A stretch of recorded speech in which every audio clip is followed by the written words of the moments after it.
컴퓨터 보급이 본격화되면서 큰 변화가 생기기 시작한 1990년대 학교. 당시 엄마보다 컴퓨터가 좋았던 초등학생들. 컴퓨터는요 70년인데요 엄마는 완전히 구식이에요. 컴퓨터는요 한 번만 말해도 탁 알아듣는데요. 엄마는 몇 번씩 말해도 잘 못 알아들어요. 90년대를 기점으로 대한민국 학교의 디지털 환경은 급격하게 변했습니다. 종이로 된 교과서가 당연했던 세상에서 태블릿 PC가 교과서인 세상으로, 16화음 벨소리에 놀라던 세상에서 7살 어린이도 스마트폰을 들고 다니는 세상으로 바뀌었죠. 디지털 환경뿐만 아니라 사실 학교를 둘러싼 모든 환경이 달라졌습니다. 92년도 뉴스를 보면 요즘은 한 반에 40명 내로 오히려 교실이 남아도는 학교들이 많이 있다고 합니다. 학급당 학생 수 40명이 적다니, 학급당 평균 학생 수가 23명인 지금은 상상도 못할 상황이죠. 이처럼 급격히 바뀌는 교육 환경의 속도에 맞춰 앞으로 대한민국 학교에 큰 변화가 있을 거라 합니다. 7년 만에 교육과정 총론과 강론이 개정되거든요. 잠깐만. 근데 교육과정 총론과 강론이 뭐죠? 그 교육과정이라고 하는 것은 초, 중, 고등학교 모든 학교에서 가르쳐야 할 교육 내용과 방법, 그다음에 평가에 대한 국가 수준의 일반적인 공통적인 기준을 교육과정이라고 합니다. 그래서 이 교육과정에는 총론과 강론으로 나뉘고요. 총론은 학교에서 이제 배워야 될 교육의 목표라든가 과목별 실수라든가 또 인간상이라든가 이런 다양한 중심되는 목표들을 잡고 있는 어려운데요? 교육과정 총론이라고 하는 것은 하나의 비유를 든다면 학교 생활에서의 내비게이션이다. 내비게이션을 통해 가고 싶은 길을 안전하고 빠르게 갈 수 있듯이 교육과정 총론도 학생들의 길잡이 역할을 한다고 볼 수 있는 거죠.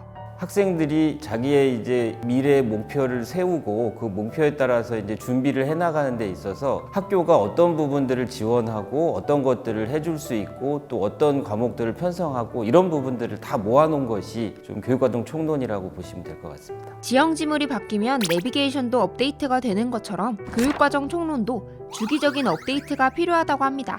세상은 정말 빠르게 변하고 있으니까요.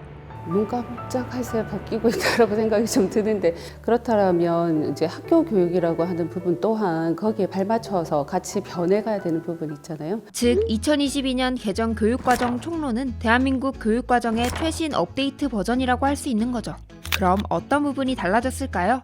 그러니까 일단은 이번 교육과정의 가장 큰 특징은 국민과 함께하는 교육과정이라고 하는 슬로건을 저희들이 걸었습니다. 기존에는 학자나 전문가들 중심으로 논의들이 이루어지고 개정 작업을 해왔다면은 국민들도 같이 소통하고 참여할 수 있도록 저희들이 끌어냈다라고 하는 부분입니다. 전 국민에는 당연히 수업을 듣는 학생도 포함됐죠.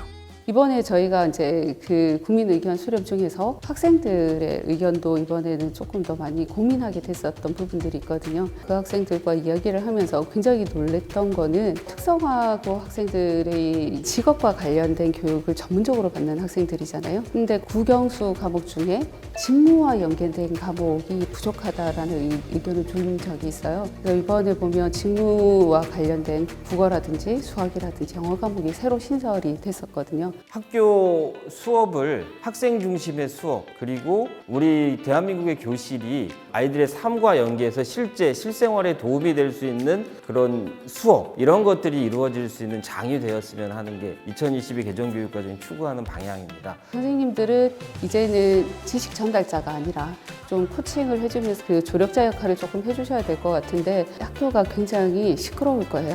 저희가 생각하는 그 학교의 모습은 이 아이들이 이런 다양한 미래 사회에서 대응하기 위해서 많이 경험하고, 그리고 우리 주변의 많은 사람들과 소통하고 협력하는 수업을 좀 활성화돼야 된다라고 생각은 하고 있거든요. 그래서 고등학교 같은 경우는 이제 고교 학점제라고 하는 부분도 처음으로 이제 저희들이 도입하는 부분이고요. 아이들이 자기가 배우고 싶은 과목, 그리고 진로와 연계한 과목들을 다양하게 선택할 수 있도록 선택형 교육과정으로 저희들이 짜고 있습니다. 그리고 디지털 전환 시대에 맞춰 모든 교과의 디지털 소양을 강화했다고 합니다.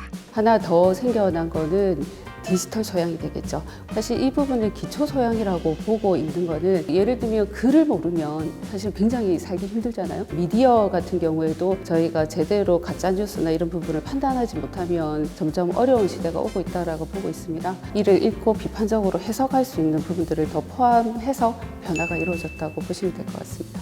이외에도 기후 생태 변화, 학령 인구 감소 등 다양한 시대의 변화에 대응하는 방향으로 교육 과정이 개정됐죠. 저는 교육의 어떤 지향점을 담고 있기 때문에 교육의 나침반이라고 생각을 하고 있거든요. 그 나침반의 중간에는 우리 학생들이 있는 거고, 그렇다면 앞으로의 교육은 무엇을 지향하는가, 뭘 우리 학생들에게 고민하게 해야 되는가라고 하는 부분의 그 방향성을 설정해 주는 거라고 생각을 하고 있거든요. 좋은 나침반이 되기를 기대하고 있습니다. 이번 영상을 만든 PD가 추천하는 영상도 보고 가세요. 스브스 뉴스의 다른 영상을 즐기시려면 구독 버튼을 꼭 눌러주세요.